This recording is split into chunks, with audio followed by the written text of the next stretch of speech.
Welcome to Sports Talk with Tom Watkins. That's me, I'm Tom Watkins, and like I said earlier in tonight's show, we're going to be talking about the Chicago Bears, the Chicago Blackhawks, and the Chicago Bulls.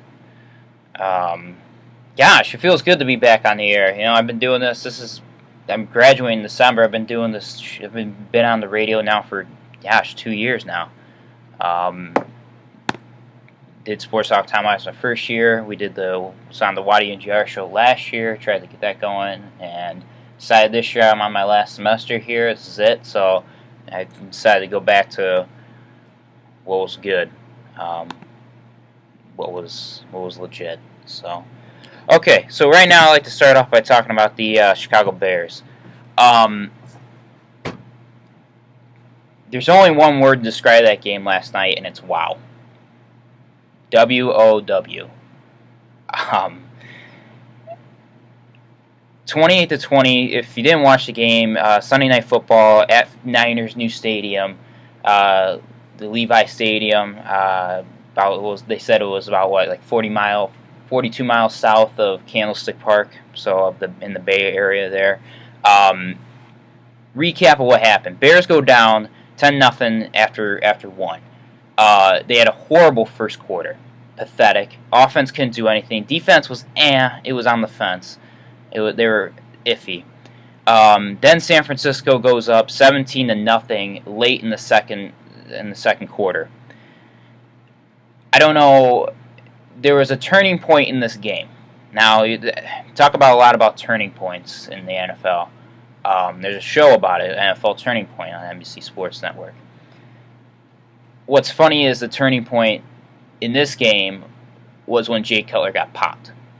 Late in the second quarter, Jay Cutler gets popped by a San Francisco lineman right in the chest, and it looked like he just got shot back out of a cannon. Looked like it hurt like hell. I mean, I'm sure it did. But I think once that happened, the whole team just kind of ignited. Because after that, not so much later, Brandon Marshall makes the incredible grab. That was an incredible grab, one-handed grab in the end zone for the touchdown. That was a hell of a grab, a heck of a grab.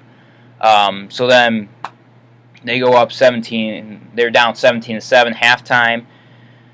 Third quarter, San Francisco gets a field goal. San Francisco had the ball pretty much the whole time in the third quarter.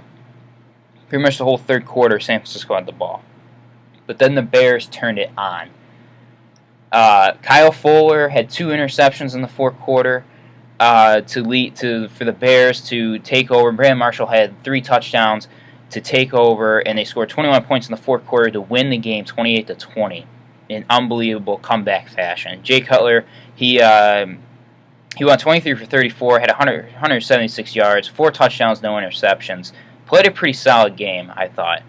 Pretty solid. Matt Forte, he really didn't have that much going on. I mean, they just got stuffed on the run with him. He couldn't get the run game going. I mean, there's games where like last week, where we should have gave him the ball all the time because he had it going on. The run was there. Wasn't there this time, though, last night.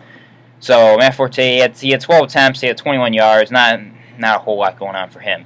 Marshall and Jeffrey. Now they were injured. They weren't 100%. They had some hamstring injuries going on. They had leg injuries, whatever.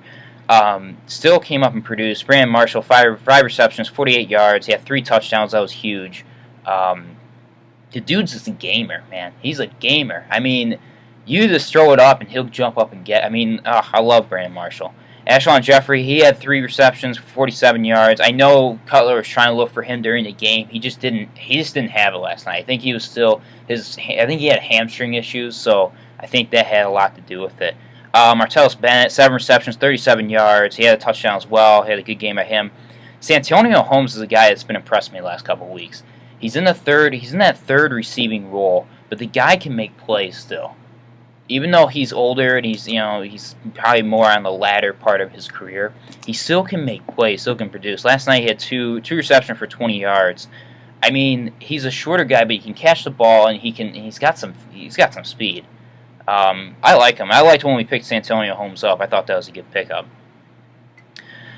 So our opponent last night, the 49ers, Colin Kaepernick, he went 21-34, 248 yards, one touchdown, he threw 3 picks. He just didn't. And some of them were. It wasn't like it was his fault, those interceptions. I mean, the defense was creating the interceptions. So, and it was great because people were going. It was bad that people on the Bears side and the defensive side were going down. Peanut Tillman, he had an injury, went down. I don't know what his status is. Hopefully, he can come back. Jeremiah Ratliff, he went down as well. Chris Conte went down. It's interesting, but other players stepped up. Willie Young, the guy from the Lions, that dude's a gamer too. I'm a big fan of that guy. Sutton, the guy we drafted, came in. Kyle Fuller made plays, our first-round pick. He showed us what we could do. Jared Allen, I thought, had a great game last night. I thought he made some great plays. I'm still looking to see what Lamar Houston's going to be able to do. I thought Shea McCollum played pretty well too. So I think our defense is starting to come together here. The thing about the 49ers last night was that they didn't have Alden Smith defensively. I mean, they were missing some guys on as far as injuries as well. So I mean, you play that in consideration. They gave up, I think, over 100. They gave up 100 yards, 118 yards in penalties, 16 penalties for a total of 118 yards. That's sick. I mean, that definitely played a factor in us winning that game for sure. So I don't know. The first week I watched the Bears, I was absolutely upset, pissed off with them because that was a Bills game that we should have won. But the way they came back in this game gives a glimmer of hope. Now next week they're playing the Jets at home, back at home. I believe it's at home. Or no, it's in New York. Shoot, it's in New York. They're on the road here for a little bit. They go back to when they play Green Bay the week after, they go back to Soldier Field, and then they go on the road for Carolina and the Falcons. The Jets, I think, is a winnable game. The thing that's interesting about the Jets is this guy Geno Smith, man, their quarterback. He's good. And I was watching the game. I don't know if anybody was watching this game yesterday. The game before, Packers, when they were the Packers and Jets on CBS. There was the afternoon game, and they were up like 17-0, and then the Packers just came back. Now yesterday was kind of a funny. Kind of had some upsets going on, like Cleveland beat the Saints and stuff like that. But I'll tell you what. This Jets team, I wouldn't sleep on them. They can make some plays, and defensively they're there too, which is another thing that's scary.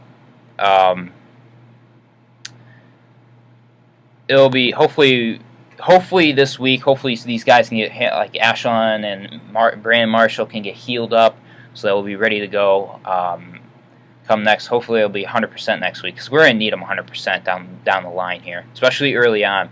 Because you got the Jets, then we play Green Bay, and then Carolina, the Falcons, the Dolphins should be an easy game. Then New England, and then Green Bay, and then our schedule is starting to lighten up quite a bit.